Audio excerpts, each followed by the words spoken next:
Dwight David Ike Eisenhower, born David Dwight Eisenhower, October 14, 1890 – March 28, 1969, was an American Army general and statesman who served as the 34th President of the United States from 1953 to 1961. During World War II, he was a five-star general in the United States Army and served as Supreme Commander of the Allied Expeditionary Forces in Europe. He was responsible for planning and supervising the invasion of North Africa in Operation Torch in 1942–43 and the successful invasion of France and Germany in 1944–45 from the Western Front. He was also the first American president to be bound by the 22nd Amendment, which limits the number of times one can be elected to the office of President of the United States. Eisenhower was born in Denison, Texas, and raised in Kansas in a large family of mostly Pennsylvania Dutch ancestry. His parents had a strong religious background. His mother was born a Lutheran, married as a River Brethren, and later became one of Jehovah's Witnesses. Eisenhower did not belong to any organized church until 1952. He cited constant relocation during his military career as one reason. He graduated from West Point in 1915 and later married Mamie Dowd, with whom he had two sons. During World War I, he was denied a request to serve in Europe and instead commanded a unit that trained tank crews. Following the war, he served under various generals and was promoted to the rank of brigadier general in 1941. After the U.S. entered World War II, Eisenhower oversaw the successful invasions of North Africa and Sicily before supervising the invasions of France and Germany. After the war, Eisenhower served as Army Chief of Staff and then took on the uncomfortable role as President of Columbia University. In 1951–52, he served as the first Supreme Commander of NATO. In 1952, Eisenhower entered the presidential race as a Republican in order to block the foreign policies of Senator Robert A. Taft. He won that election and the 1956 election in landslides, both times defeating Adlai Stevenson II. He became the first Republican elected president since 1928. Eisenhower's main goals in office were to contain the expansion of the Soviet Union and reduce federal deficits. In 1953, he threatened the use of nuclear weapons until China agreed to terms regarding POWs in the Korean War. An armistice ended the stalemated conflict. His New Look policy of nuclear deterrence prioritized inexpensive nuclear weapons while reducing funding for expensive army divisions. He continued Harry S. Truman's policy of recognizing the Republic of China as the legitimate government of China, and he won congressional approval of the Formosa Resolution. His administration provided major aid to help the French fight off Vietnamese communists in the First Indochina War. After the French left, he gave strong financial support to the new state of South Vietnam. He supported local military coups against governments in Iran and Guatemala. During the Suez Crisis of 1956, Eisenhower condemned the Israeli, British, and French invasion of Egypt, and he forced them to withdraw. He also condemned the Soviet invasion during the Hungarian Revolution of 1956 but took no action. During the Syrian crisis of 1957, he approved a CIA MI6 plan to stage fake border incidents as an excuse for an invasion by Syria's pro-Western neighbors. After the Soviet Union launched Sputnik in 1957, Eisenhower authorized the establishment of NASA, which led to the space race. He deployed 15,000 soldiers during the 1958 Lebanon crisis. Near the end of his term, his efforts to set up a summit meeting with the Soviets collapsed when an American spy plane was shot down over Russia. He approved the Bay of Pigs invasion, which was left to his successor to carry out. On the domestic front, Eisenhower was a moderate conservative who continued New Deal agencies and expanded Social Security. He covertly opposed Joseph McCarthy and contributed to the end of McCarthyism by openly invoking executive privilege. Eisenhower signed the Civil Rights Act of 1957 and sent Army troops to enforce federal court orders that integrated schools in Little Rock, Arkansas. His largest program was the interstate highway system. He promoted the establishment of strong science education via the National Defense Education Act. Eisenhower's 2 terms saw widespread economic prosperity except for a minor recession in 1958. In his farewell address to the nation, Eisenhower expressed his concerns about the dangers of massive military spending, particularly deficit spending and government contracts to private military manufacturers. He was voted Gallup's most admired man 12 times and also achieved widespread popular esteem both in and out of office. Since the late 20th century, consensus among Western scholars has consistently held Eisenhower as one of the greatest U.S. presidents. Early life and education. The Eisenhower, German for Ironhuer/miner, family migrated from Karlsbrunn in Nassau-Saarbrücken, to North America, first settling in York, Pennsylvania, in 1741, and in the 1880s moving to Kansas. Accounts vary as to how and when the German name Eisenhower was anglicized to Eisenhower. Eisenhower's Pennsylvania Dutch ancestors, who were primarily farmers, included Hans Nicolaus Eisenhower of Karlsbrunn, who migrated to Lancaster, Pennsylvania, in 1741. Hans's great-great-grandson, David Jacob Eisenhower, 1863–1942, was Eisenhower's father and was a college-educated engineer, despite his own father Jacob's urging to stay on the family farm. Eisenhower's mother, Ida Elizabeth Stover Eisenhower, born in Virginia, of German Protestant ancestry, moved to Kansas from Virginia. She married David on September 23, 1885, in Lecompton, Kansas, on the campus of their alma mater, Lane University. David owned a general store in Hope, Kansas, but the business failed due to economic conditions and the family became impoverished. The Eisenhowers then lived in Texas from 1889 until 1892, and later returned to Kansas, with $24 to their name at the time. David worked as a railroad mechanic and then at a creamery. By 1898, the parents made a decent living and provided a suitable home for their large family. The future president was born on October 14, 1890, in Denison, Texas, the third of 7 boys. His mother originally named him David Dwight but reversed the 2 names after his birth to avoid the confusion of having 2 Davids in the family. All of the boys were called Ike, such as Big Ike, Edgar, and Little Ike, Dwight. The nickname was intended as an abbreviation of their last name. By World War II, only Dwight was still called Ike. In 1892, the family moved to Abilene, Kansas, which Eisenhower considered his hometown. As a child, he was involved in an accident that cost his younger brother an eye. He later referred to this as an experience that taught him the need to be protective of those under him. Dwight developed a keen and enduring interest in exploring outdoors, hunting/fishing, cooking, and card playing from an illiterate named Bob Davis who camped on the Smoky Hill River. While Eisenhower's mother was against war, it was her collection of history books that first sparked Eisenhower's early and lasting interest in military history. He persisted in reading the books in her collection and became a voracious reader in the subject. Other favorite subjects early in his education were arithmetic and spelling. His parents set aside specific times at breakfast and at dinner for daily family Bible reading.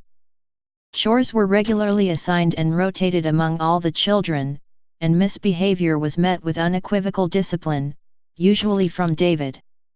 His mother, previously a member, with David, of the River Brethren sect of the Mennonites, joined the International Bible Students Association, later known as Jehovah's Witnesses. The Eisenhower home served as the local meeting hall from 1896 to 1915, though Eisenhower never joined the International Bible Students.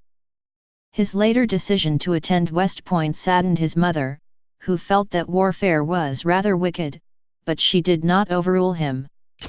While speaking of himself in 1948, Eisenhower said he was one of the most deeply religious men I know, though unattached to any sect or organization. He was baptized in the Presbyterian Church in 1953. Eisenhower attended Abilene High School and graduated with the class of 1909. As a freshman, he injured his knee and developed a leg infection that extended into his groin, and which his doctor diagnosed as life-threatening. The doctor insisted that the leg be amputated, but Dwight refused to allow it, and surprisingly recovered, though he had to repeat his freshman year. He and brother Edgar both wanted to attend college, though they lacked the funds. They made a pact to take alternate years at college while the other worked to earn the tuitions. Edgar took the first turn at school, and Dwight was employed as a night supervisor at the Bell Springs Creamery. Edgar asked for a second year, Dwight consented and worked for a second year.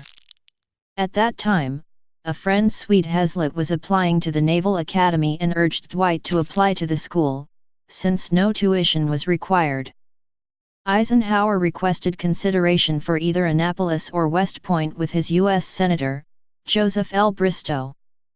Though Eisenhower was among the winners of the entrance exam competition, he was beyond the age limit for the Naval Academy. He then accepted an appointment to West Point in 1911. At West Point, Eisenhower relished the emphasis on traditions and on sports, but was less enthusiastic about the hazing, though he willingly accepted it as a plebe. He was also a regular violator of the more detailed regulations, and finished school with a less than stellar discipline rating. Academically, Eisenhower's best subject by far was English. Otherwise, his performance was average, though he thoroughly enjoyed the typical emphasis of engineering on science and mathematics. In athletics, Eisenhower later said that not making the baseball team at West Point was one of the greatest disappointments of my life, maybe my greatest. He made the varsity football team and was a starter as running back and linebacker in 1912, when he tackled the legendary Jim Thorpe of the Carlisle Indians. Eisenhower suffered a torn knee in that, his last game, he re-injured his knee on horseback and in the boxing ring, so he turned to fencing and gymnastics. Eisenhower later served as junior varsity football coach and cheerleader. He graduated in the middle of the class of 1915, which became known as the class the stars fell on, because 59 members eventually became general officers. Personal life. While Eisenhower was stationed in Texas, he met Mamie Dowd of Boone, Iowa. He and her family were also immediately taken with one another. He proposed to her on Valentine's Day in 1916. A November wedding date in Denver was moved up to July 1 due to the pending U.S. entry into World War I. They moved many times during their first 35 years of marriage. The Eisenhowers had two sons. Dowd Dwight Icky Eisenhower, 1917–1921, died of scarlet fever at the age of 3. Eisenhower was mostly reticent to discuss his death. Their second son, John Eisenhower, 1922–2013, was born in Denver, Colorado. John served in the United States Army, retired as a brigadier general, became an author and served as U.S. ambassador to Belgium from 1969 to 1971. Coincidentally, John graduated from West Point on D-Day, June 6, 1944. He married Barbara Jean Thompson on June 10, 1947. John and Barbara had 4 children, David, Barbara Ann, Susan Elaine, and Mary Jean. David, after whom Camp David is named, married Richard Nixon's daughter Julie in 1968.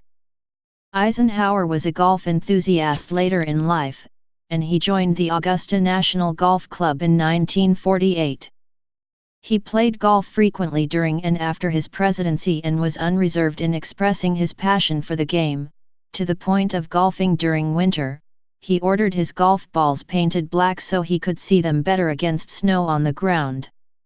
He had a small, basic golf facility installed at Camp David, and became close friends with the Augusta National Chairman Clifford Roberts, inviting Roberts to stay at the White House on several occasions. Roberts, an investment broker, also handled the Eisenhower family's investments. Roberts also advised Eisenhower on tax aspects of publishing his memoirs, which proved financially lucrative. Oil painting was one of Eisenhower's hobbies. While at Columbia University, he began the art after watching Thomas E. Stevens paint Mamie's portrait. In order to relax, Eisenhower painted about 260 oils during the last 20 years of his life. The images were mostly landscapes, but also portraits of subjects such as Mamie, their grandchildren, General Montgomery, George Washington, and Abraham Lincoln. Wendy Beckett stated that Eisenhower's work, simple and earnest, rather cause us to wonder at the hidden depths of this reticent president. A conservative in both art and politics, he in a 1962 speech denounced modern art as a piece of canvas that looks like a broken-down tin Lizzie, loaded with paint, has been driven over it. Angels in the Outfield was Eisenhower's favorite movie. His favorite reading material for relaxation were the Western novels of Zane Grey. With his excellent memory and ability to focus, Eisenhower was skilled at card games. He learned poker, which he called his favorite indoor sport, in Abilene. Eisenhower recorded West Point classmates' poker losses for payment after graduation, and later stopped playing because his opponents resented having to pay him. A classmate reported that after learning to play contract bridge at West Point, Eisenhower played the game 6 nights a week for 5 months. Eisenhower continued to play bridge throughout his military career. While stationed in the Philippines, he played regularly with President Manuel Quezon, and was dubbed the Bridge Wizard of Manila. During World War II, an unwritten qualification for an officer's appointment to Eisenhower's staff was the ability to play a sound game of bridge. He played even during the stressful weeks leading up to the D-Day landings. His favorite partner was General Alfred Gruenther, considered the best player in the U.S. Army. He appointed Gruenther his second-in-command at NATO partly because of his skill at bridge. Saturday night bridge games at the White House were a feature of his presidency. He was a strong player, though not an expert by modern standards. The great bridge player and popularizer Ely Culbertson described his game as classic and sound with flashes of brilliance, and said that you can always judge a man's character by the way he plays cards. Eisenhower is a calm and collected player and never whines at his losses. He is brilliant in victory but never commits the bridge player's worst crime of gloating when he wins. Bridge expert Oswald Jacoby frequently participated in the White House games, and said, "The president plays better bridge than golf. He tries to break 90 at golf. At bridge, you would say he plays in the 70s." World War I. After graduation in 1915, Second Lieutenant Eisenhower requested an assignment in the Philippines, which was denied. He served initially in logistics and then the infantry at various camps in Texas and Georgia until 1918. In 1916, while stationed at Fort Sam Houston, Eisenhower was football coach for St. Louis College, now St. Mary's University. Eisenhower was an honorary member of the Sigma Beta Chi fraternity at St. Mary's University. In late 1917, while in charge of training at Ft. Oglethorpe in Georgia, his wife Mamie had their first son. When the U.S. entered World War I, he immediately requested an overseas assignment but was again denied and then assigned to Ft. Leavenworth, Kansas. In February 1918, he was transferred to Camp Meade in Maryland with the 65th Engineers. His unit was later ordered to France, but to his chagrin he received orders for the new Tank Corps, where he was promoted to brevet lieutenant colonel in the National Army. He commanded a unit that trained tank crews at Camp Cold, his first command at the site of Pickett's charge on the Gettysburg, Pennsylvania Civil War battleground. Though Eisenhower and his tank crews never saw combat, he displayed excellent organizational skills, as well as an ability to accurately assess junior officers' strengths and make optimal placements of personnel. Once again his spirits were raised when the unit under his command received orders overseas to France. This time his wishes were thwarted when the armistice was signed a week before his departure date. Completely missing out on the war front left him depressed and bitter for a time, despite receiving the Distinguished Service Medal for his work at home. In World War II, rivals who had combat service in the First Great War, led by General Bernard Montgomery, sought to denigrate Eisenhower for his previous lack of combat duty, despite his stateside experience establishing a camp, completely equipped, for thousands of troops, and developing a full combat training schedule. In service of generals. After the war, Eisenhower reverted to his regular rank of captain and a few days later was promoted to major, a rank he held for 16 years. The major was assigned in 1919 to a transcontinental army convoy to test vehicles and dramatize the need for improved roads in the nation. Indeed, the convoy averaged only 5 miles per hour from Washington, D.C., to San Francisco. Later the improvement of highways became a signature issue for Eisenhower as president. He assumed duties again at Camp Meade, Maryland, commanding a battalion of tanks, where he remained until 1922. His schooling continued, focused on the nature of the next war and the role of the tank in it. His new expertise in tank warfare was strengthened by a close collaboration with George S. Patton, Sereno E. Brett, and other senior tank leaders. Their leading-edge ideas of speed-oriented offensive tank warfare were strongly discouraged by superiors, who considered the new approach too radical and preferred to continue using tanks in a strictly supportive role for the infantry. Eisenhower was even threatened with court-martial for continued publication of these proposed methods of tank deployment, and he relented. From 1920, Eisenhower served under a succession of talented generals Fox Connor, John J. Pershing, Douglas MacArthur, and George Marshall. He first became executive officer to General Connor in the Panama Canal Zone, where, joined by Mamie, he served until 1924. Under Connor's tutelage, he studied military history and theory, including Karl von Clausewitz's On War, and later cited Connor's enormous influence on his military thinking, saying in 1962 that Fox Connor was the ablest man I ever knew.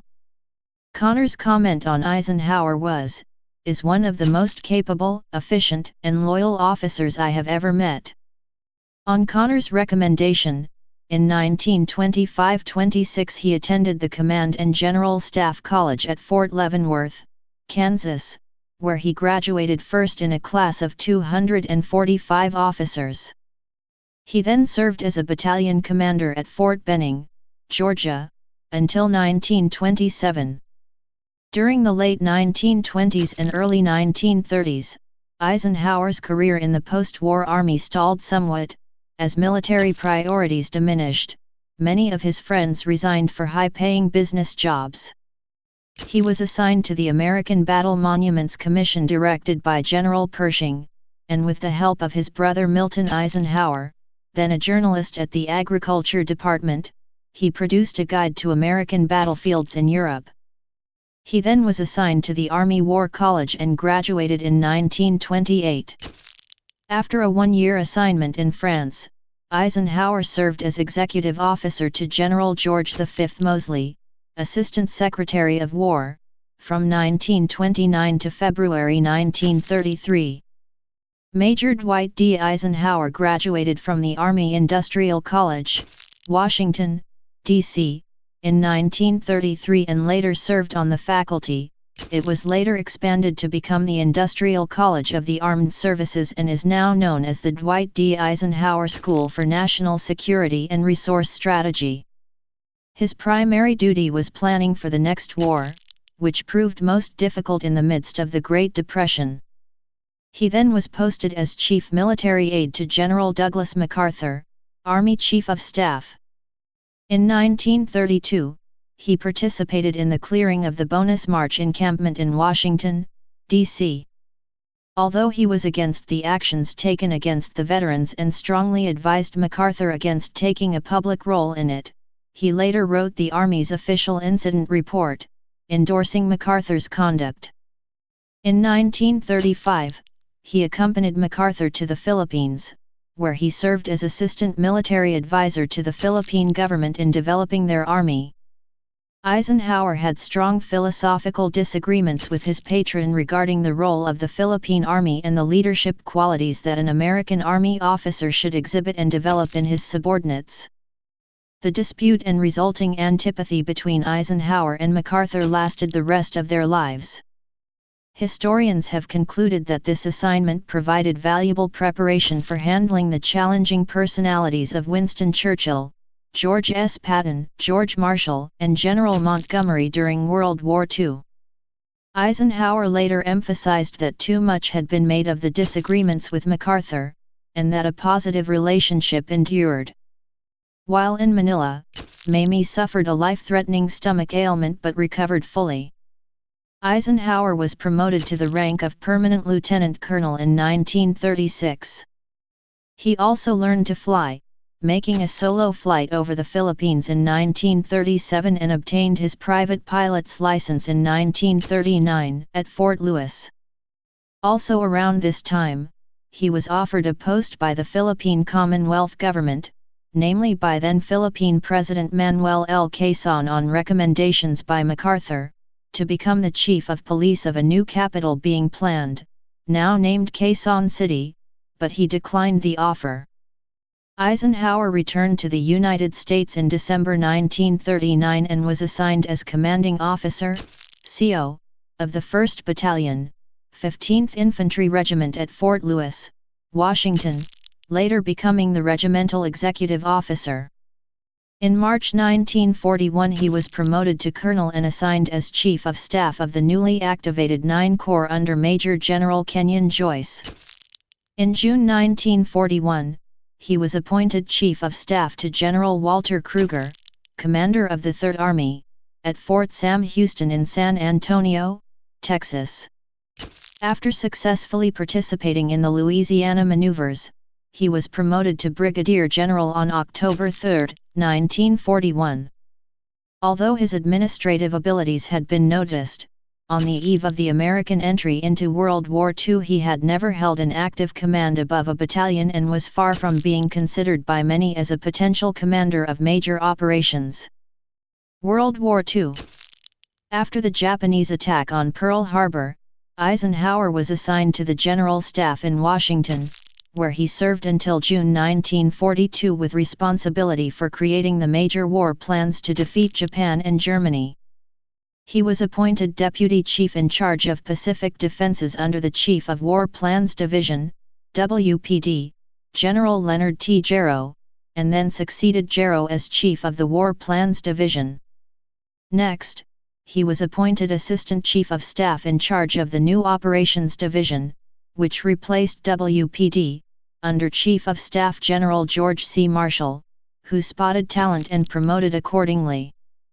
At the end of May 1942, Eisenhower accompanied Lieutenant General Henry H. Arnold, Commanding General of the Army Air Forces, to London to assess the effectiveness of the theatre commander in England, Major General James E. Cheney. He returned to Washington on June 3 with a pessimistic assessment, stating he had an uneasy feeling about Cheney and his staff. On June 23, 1942, he returned to London as Commanding General, European Theatre of Operations, ETUSA, based in London and with a house on Coombe, Kingston upon Thames, and took over command of ETUSA from Cheney. He was promoted to lieutenant general on July 7. Operations Torch and Avalanche. In November 1942, he was also appointed Supreme Commander Allied Expeditionary Force of the North African Theatre of Operations, NATUSA, through the new operational headquarters Allied Expeditionary Force Headquarters, FHQ. The word expeditionary was dropped soon after his appointment for security reasons. The campaign in North Africa was designated Operation Torch and was planned underground within the Rock of Gibraltar. Eisenhower was the first non-British person to command Gibraltar in 200 years.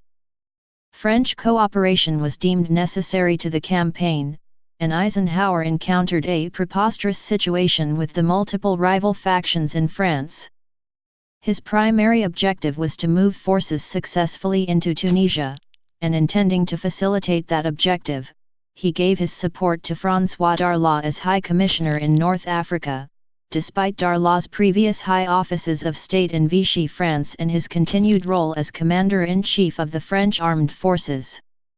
The Allied leaders were thunderstruck by this from a political standpoint, though none of them had offered Eisenhower guidance with the problem in the course of planning the operation.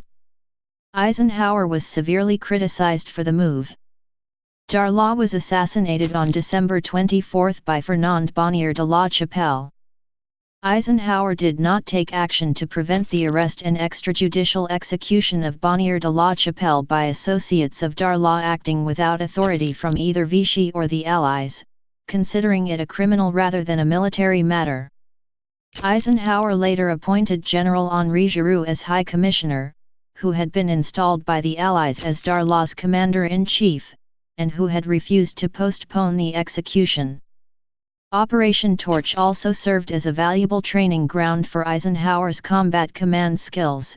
During the initial phase of General Feldmarschall Erwin Rommel's move into the Kasserine Pass, Eisenhower created some confusion in the ranks by some interference with the execution of battle plans by his subordinates. He also was initially indecisive in his removal of Lloyd Fredendall, commanding U.S. II Corps. He became more adroit in such matters in later campaigns.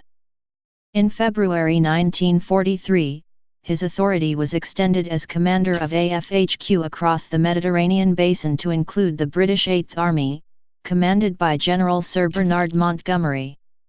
The Eighth Army had advanced across the Western Desert from the east and was ready for the start of the Tunisia campaign. Eisenhower gained his fourth star and gave up command of ETUSA to become commander of NATUSA. After the capitulation of Axis forces in North Africa, Eisenhower oversaw the highly successful invasion of Sicily.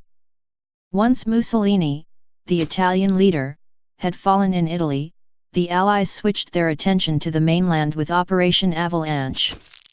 But while Eisenhower argued with President Roosevelt and British Prime Minister Churchill, who both insisted on unconditional terms of surrender in exchange for helping the Italians, the Germans pursued an aggressive buildup of forces in the country.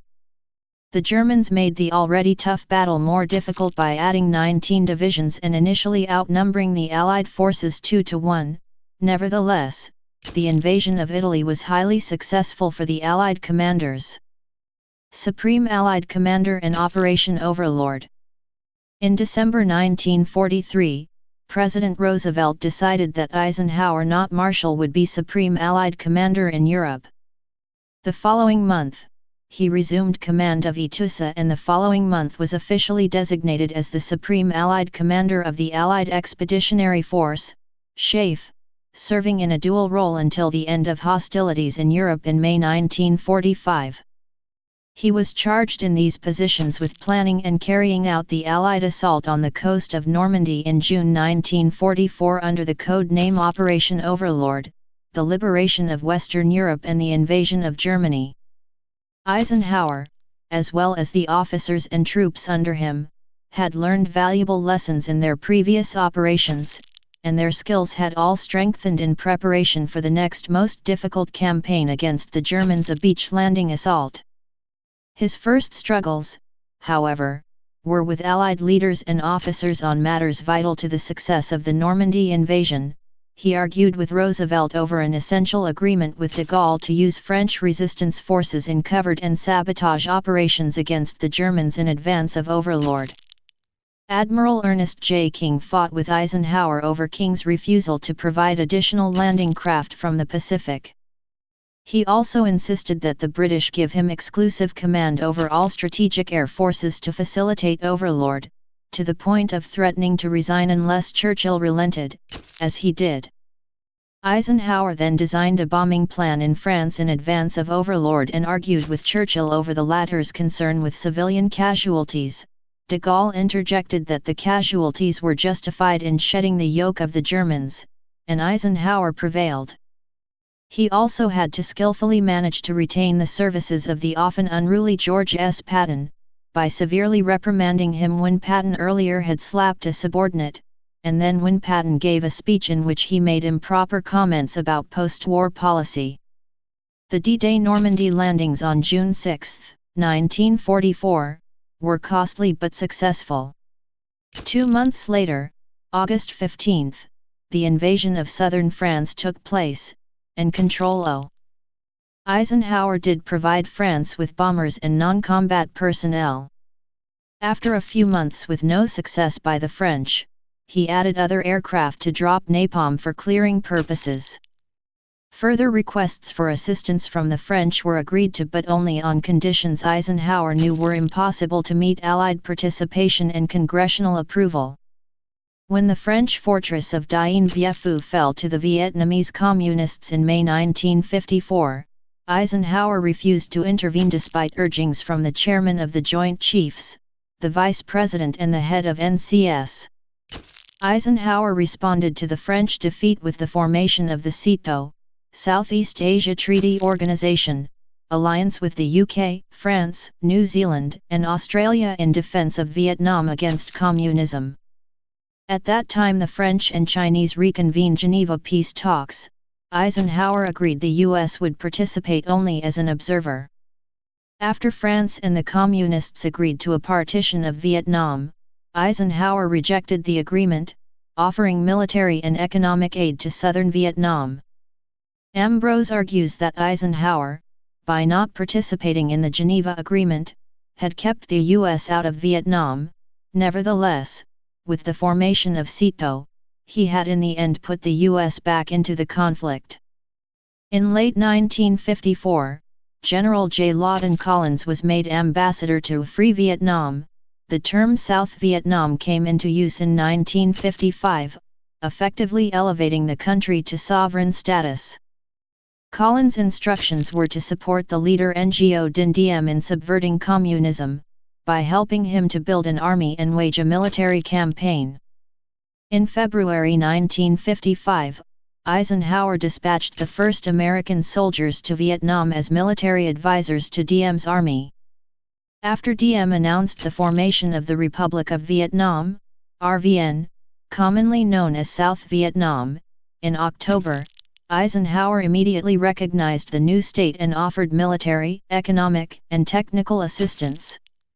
In the years that followed, Eisenhower increased the number of U.S. military advisors in South Vietnam to 900 men. This was due to North Vietnam's support of uprisings in the South and concern the nation would fall. In May 1957, Diem, then president of South Vietnam, made a state visit to the United States for 10 days. President Eisenhower pledged his continued support, and a parade was held in Diem's honor in New York City.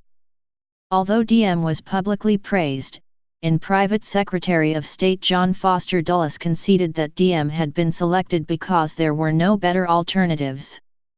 After the election of November 1960, Eisenhower in briefing with John F. Kennedy pointed out the communist threat in Southeast Asia as requiring prioritization in the next administration. Eisenhower told Kennedy he considered Laos the cork in the bottle with regard to the regional threat. 1960 U-2 incident. On May 1, 1960, a U.S. one-man U-2 spy plane was reportedly shot down at high altitude over Soviet Union airspace. The flight was made to gain photo intelligence before the scheduled opening of an East-West Summit conference, which had been scheduled in Paris, 15 days later. Captain Francis Gary Powers had bailed out of his aircraft and was captured after parachuting down onto Russian soil. 4 days after Powers disappeared, the Eisenhower administration had NASA issue a very detailed press release noting that an aircraft had gone missing north of Turkey. It speculated that the pilot might have fallen unconscious while the autopilot was still engaged, and falsely claimed that the pilot reported over the emergency frequency that he was experiencing oxygen difficulties. Soviet Premier Nikita Khrushchev announced that a spy plane had been shot down but intentionally made no reference to the pilot. As a result, the Eisenhower administration, thinking the pilot had died in the crash, authorized the release of a cover story claiming that the plane was a weather research aircraft which had unintentionally strayed into Soviet airspace after the pilot had radioed difficulties with his oxygen equipment while flying over Turkey. The Soviets put Captain Powers on trial and displayed parts of the U-2, which had been recovered almost fully intact. The 1964 Power Paris Summit with Eisenhower, Nikita Khrushchev, Harold Macmillan, and Charles de Gaulle collapsed because of the incident. Eisenhower refused to accede to Khrushchev's demands that he apologize. Therefore, Khrushchev would not take part in the summit. Up until this event, Eisenhower felt he had been making progress towards better relations with the Soviet Union. Nuclear arms reduction in Berlin were to have been discussed at the summit. Eisenhower stated it had all been ruined because of that stupid U-2 business. The affair was an embarrassment for United States prestige. Further, the Senate Foreign Relations Committee held a lengthy inquiry into the U-2 incident. In Russia, Captain Powers made a forced confession and apology. On August 19, 1960, Powers was convicted of espionage and sentenced to imprisonment. On February 10, 1962, Powers was exchanged for Rudolf Abel in Berlin and returned to the U.S. Civil rights. Black civil rights.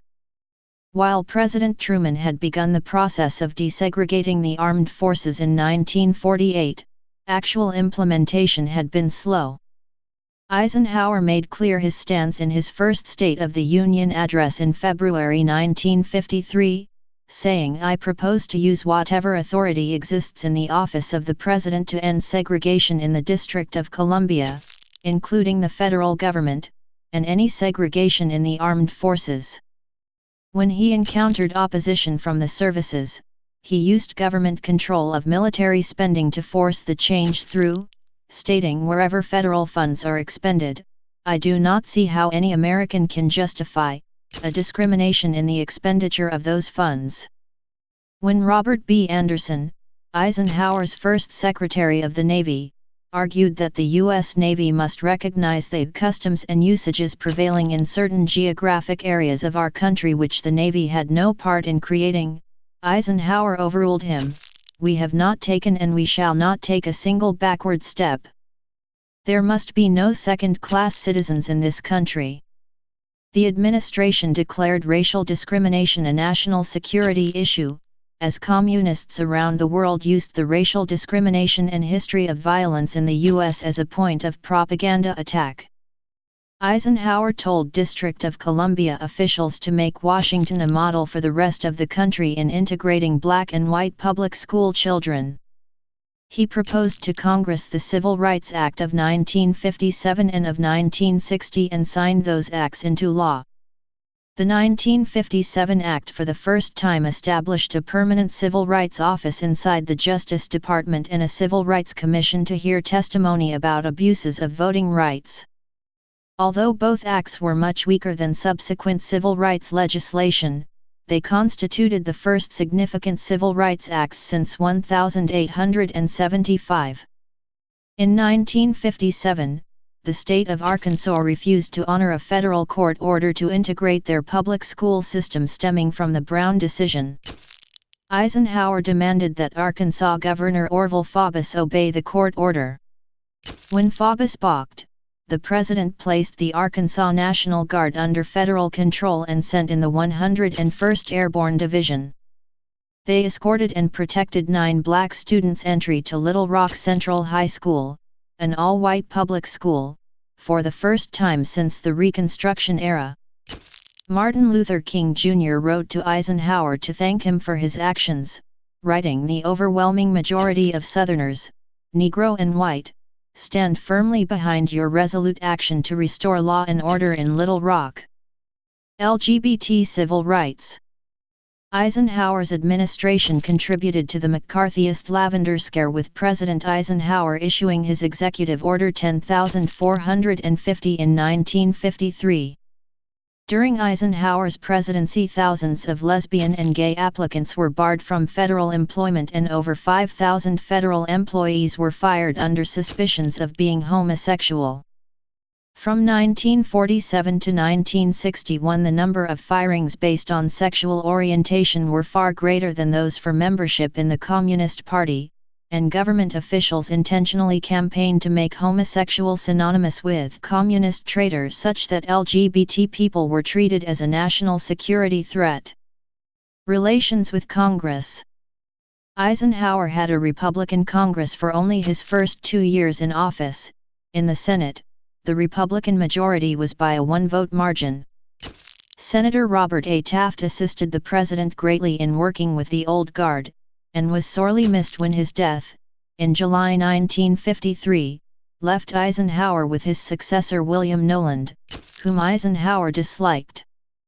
This prevented Eisenhower from openly condemning Joseph McCarthy's highly criticized methods against communism. To facilitate relations with Congress, Eisenhower decided to ignore McCarthy's controversies and thereby deprive them of more energy from involvement of the White House. This position drew criticism from a number of corners. In late 1953, McCarthy declared on national television that the employment of communists within the government was a menace and would be a pivotal issue in the 1954 Senate elections.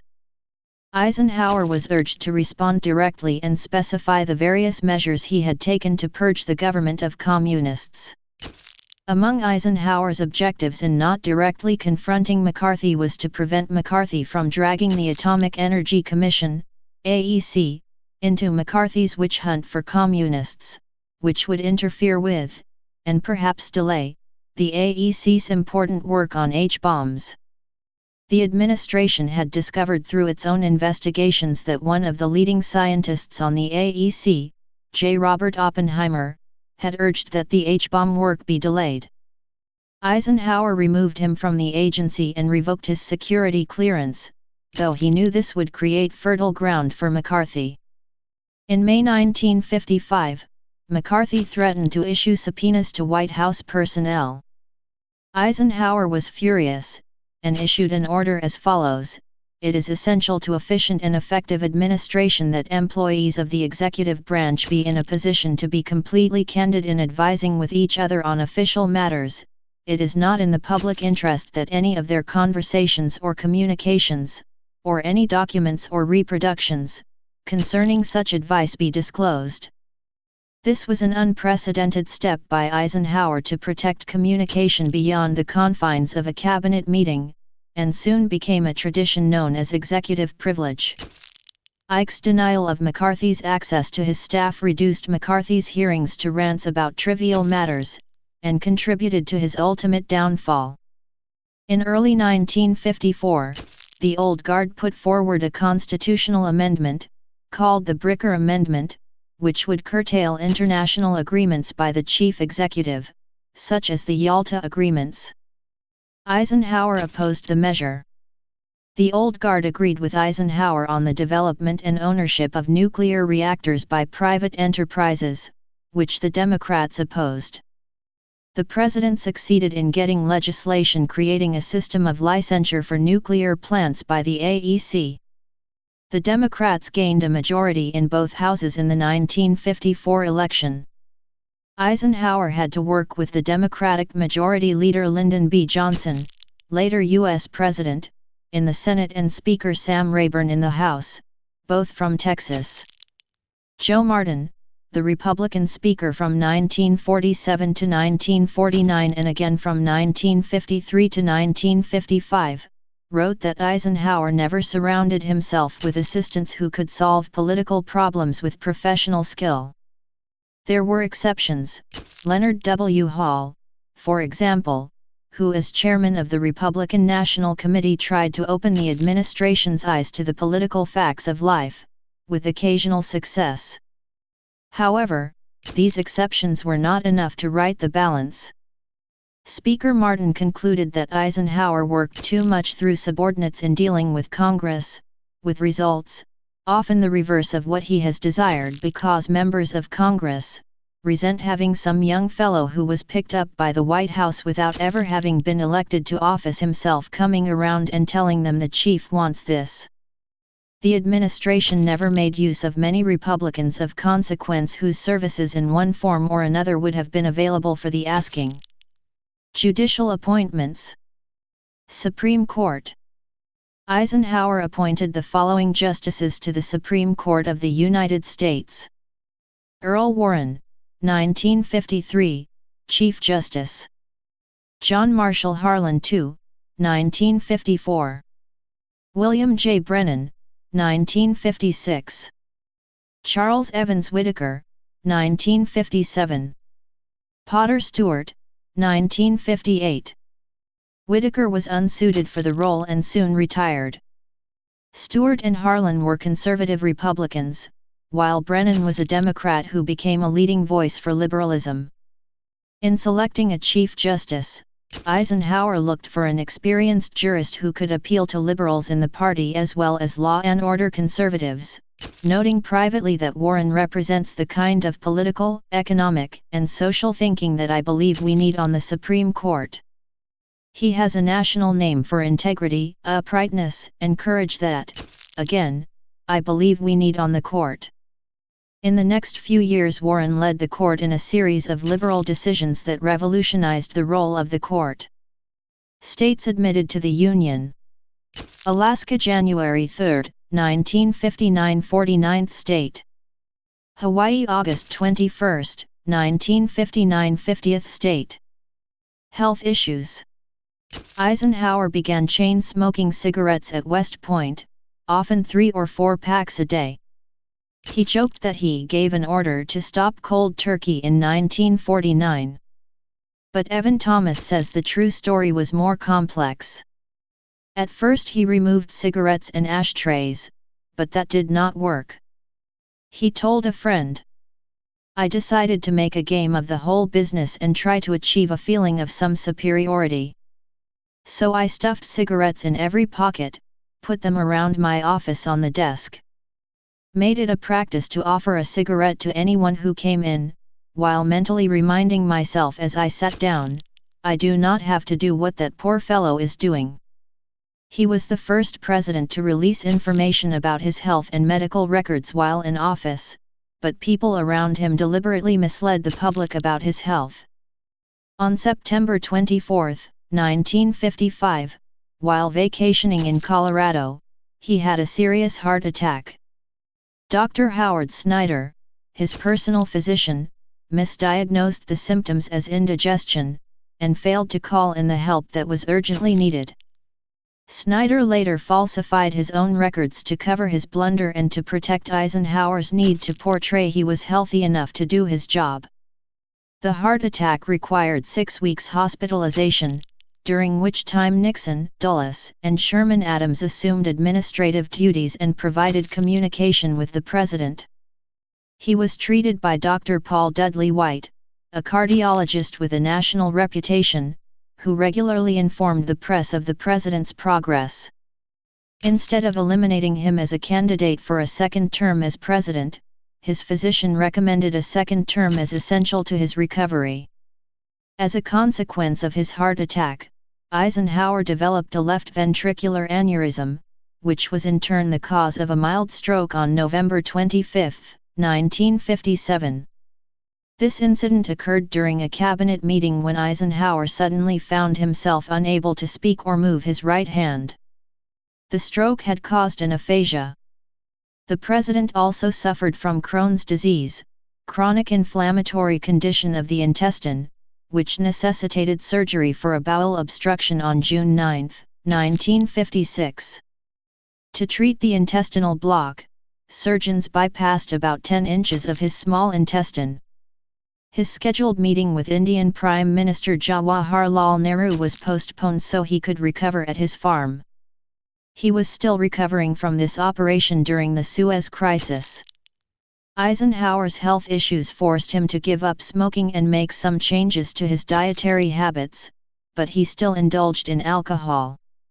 During a visit to England he complained of dizziness and had to have his blood pressure checked on August 29, 1959, however, before dinner at Chequers on the next day his doctor General Howard Snyder recalled Eisenhower drank several gin and tonics, and 1 or 2 gins on the rocks, 3 or 4 wines with the dinner. The last 3 years of Eisenhower's second term in office were ones of relatively good health. Eventually, after leaving the White House, he suffered several additional and ultimately crippling heart attacks. A severe heart attack in August 1965 largely ended his participation in public affairs.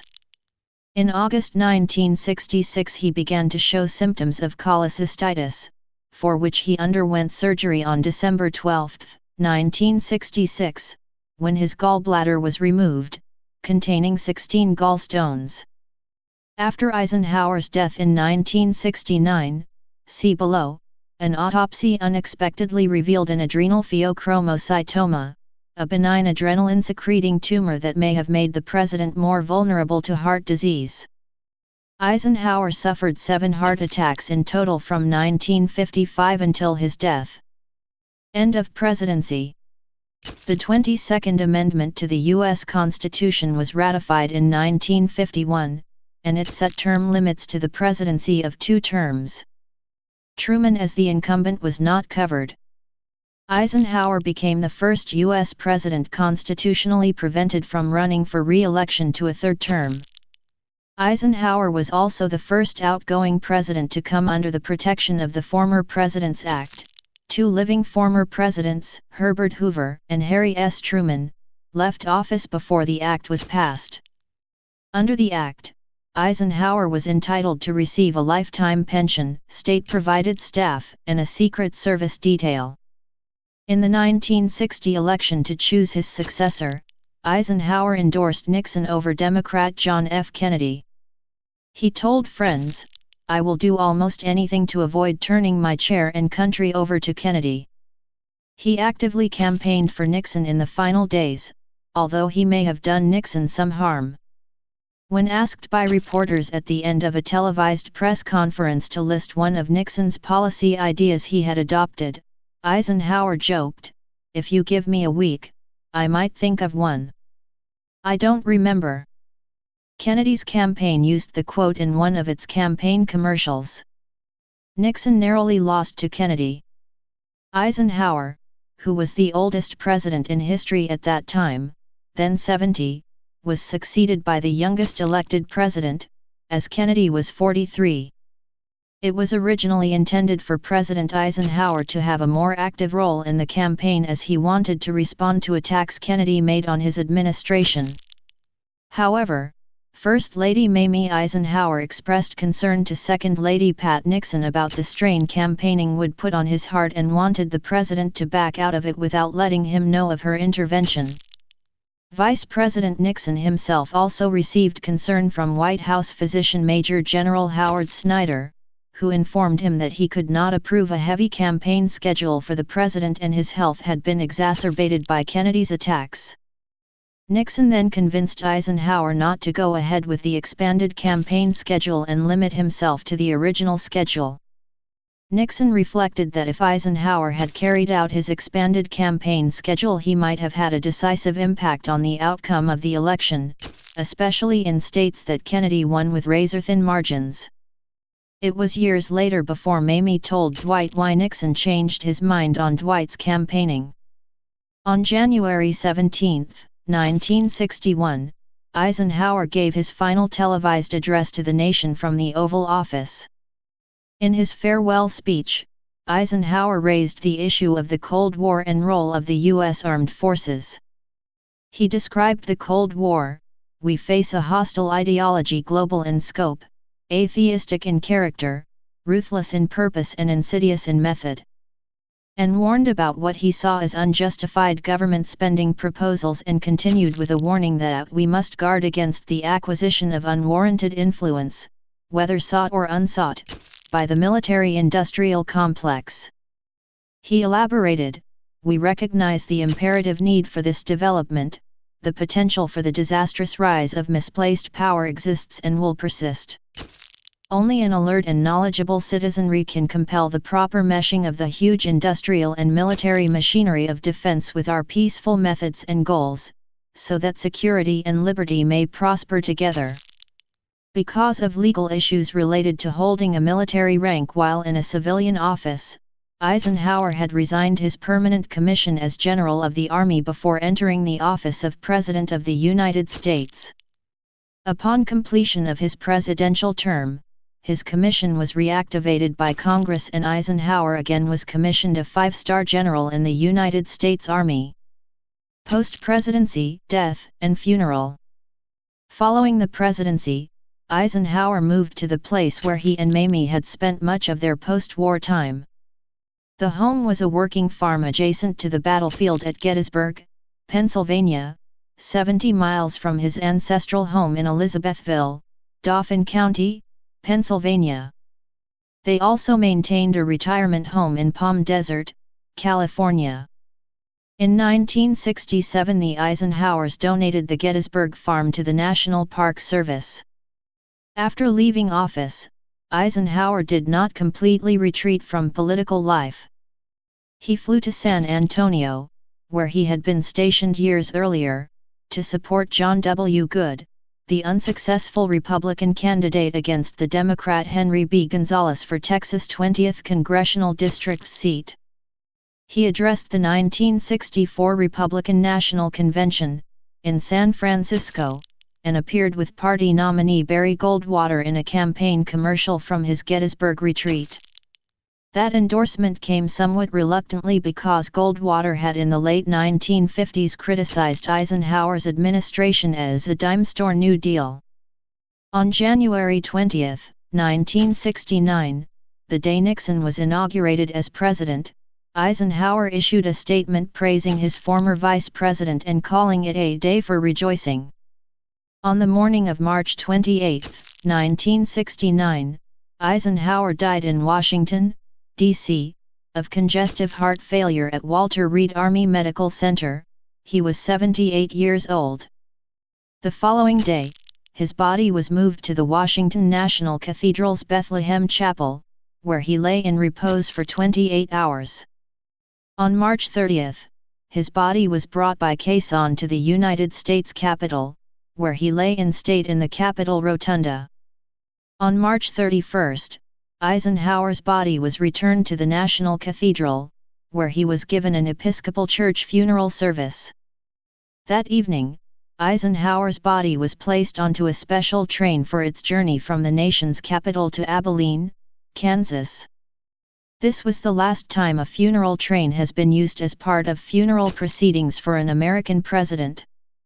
His body arrived on April 2, and was interred that day in a small chapel on the grounds of the Eisenhower Presidential Library. The president's body was buried as a general of the Army. The family used an $80 standard soldier's casket, and dressed his body in his famous short green jacket. The medals worn were, the Army Distinguished Service Medal with 3 oak leaf clusters, the Navy Distinguished Service Medal, and the Legion of Merit. Eisenhower is buried alongside his son Dowd, who died at age 3 in 1921. His wife Mamie was buried next to him after her death a decade later in 1979. President Richard Nixon eulogized Eisenhower, saying, "Some men are considered great because they lead great armies or they lead powerful nations. For 8 years now, Dwight Eisenhower has neither commanded an army nor led a nation, and yet he remained through his final days the world's most admired and respected man, truly the first citizen of the world." Legacy and memory. Eisenhower's reputation declined in the immediate years after he left office.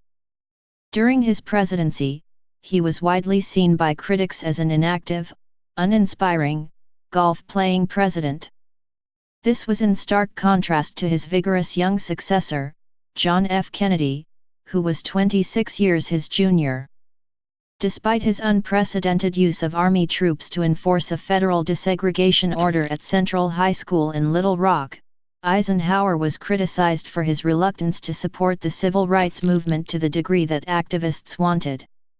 Eisenhower also attracted criticism for his handling of the 1960 U-2 incident and the associated international embarrassment, for the Soviet Union's perceived leadership in the nuclear arms race and the space race, and for his failure to publicly oppose McCarthyism. In particular, Eisenhower was criticized for failing to defend George Marshall from attacks by Joseph McCarthy, though he privately deplored McCarthy's tactics and claims. Historian John Lewis Gaddis has summarized the turnaround in evaluations by historians. Historians long ago abandoned the view that Eisenhower's was a failed presidency. He did, after all, end the Korean War without getting into any others. He stabilized, and did not escalate, the Soviet-American rivalry. He strengthened European alliances while withdrawing support from European colonialism. He rescued the Republican Party from isolationism and McCarthyism. He maintained prosperity, balanced the budget, promoted technological innovation, facilitated, if reluctantly, the civil rights movement and warned, in the most memorable farewell address since Washington's, of a military-industrial complex that could endanger the nation's liberties. Not until Reagan would another president leave office with so strong a sense of having accomplished what he set out to do. Although conservatism in politics was strong during the 1950s and Eisenhower generally espoused conservative sentiments, his administration concerned itself mostly with foreign affairs, an area in which the career military president had more knowledge, and pursued a hands-off domestic policy. Eisenhower looked to moderation and cooperation as a means of governance. Although he sought to slow or contain the New Deal and other federal programs, he did not attempt to repeal them outright, and in doing so was popular among the liberal wing of the Republican Party. Conservative critics of his administration found that he did not do enough to advance the goals of the right. According to Hans Morgenthau, Eisenhower's victories were but accidents without consequence in the history of the Republican Party. Since the 19th century, many if not all presidents were assisted by a central figure or gatekeeper, sometimes described as the president's private secretary, sometimes with no official title at all. Eisenhower formalized this role, introducing the office of White House Chief of Staff, an idea he borrowed from the United States Army. Every president after Lyndon Johnson has also appointed staff to this position. Initially, Gerald Ford and Jimmy Carter tried to operate without a chief of staff, but each eventually appointed one. As president, Eisenhower also initiated the up or out policy that still prevails in the U.S. military, whereby officers who are passed over for promotion twice are usually honorably but quickly discharged to make way for younger, more able officers.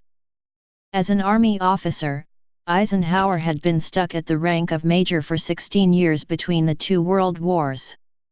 On December 20, 1944, Eisenhower was appointed to the rank of General of the Army, placing him in the company of George Marshall, Henry Hap Arnold, and Douglas MacArthur, the only four men to achieve the rank in World War II, and along with Omar Bradley, one of only 5 men to achieve the rank since the August 5, 1888 death of Philip Sheridan, and the only 5 men to hold the rank as a 5-star general. The rank was created by an act of Congress on a temporary basis when Public Law 78-482 was passed on December 14, 1944, as a temporary rank, subject to reversion to permanent rank 6 months after the end of the war. The temporary rank was then declared permanent March 23, 1946 by Public Law 333 of the 79th Congress, which also awarded full pay and allowances in the grade to those on the retired list. It was created to give the most senior American commanders parity of rank with their British counterparts holding the ranks of Field Marshal and Admiral of the Fleet. This second General of the Army rank is not the same as the post-Civil War era version because of its purpose and 5 stars. Eisenhower founded People to People International in 1956, based on his belief that citizen interaction would promote cultural interaction and world peace. The program includes a student ambassador component, which sends American youth on educational trips to other countries. During his second term as president, Eisenhower distinctively preserved his presidential gratitude by awarding individuals a special memento. This memento was a series of specially designed U.S. Mint Presidential Appreciation Medals. Eisenhower presented the medal as an expression of his appreciation and the medal as a keepsake reminder for the recipient. The development of the appreciation medals was initiated by the White House and executed by the Bureau of the Mint through the U.S. Mint in Philadelphia. The medals were struck from September 1958 through October 1960. A total of 20 designs are catalogued with a total mintage of 9,858. Each of the designs incorporates the text with appreciation or with personal and official gratitude. Please subscribe and thanks for watching.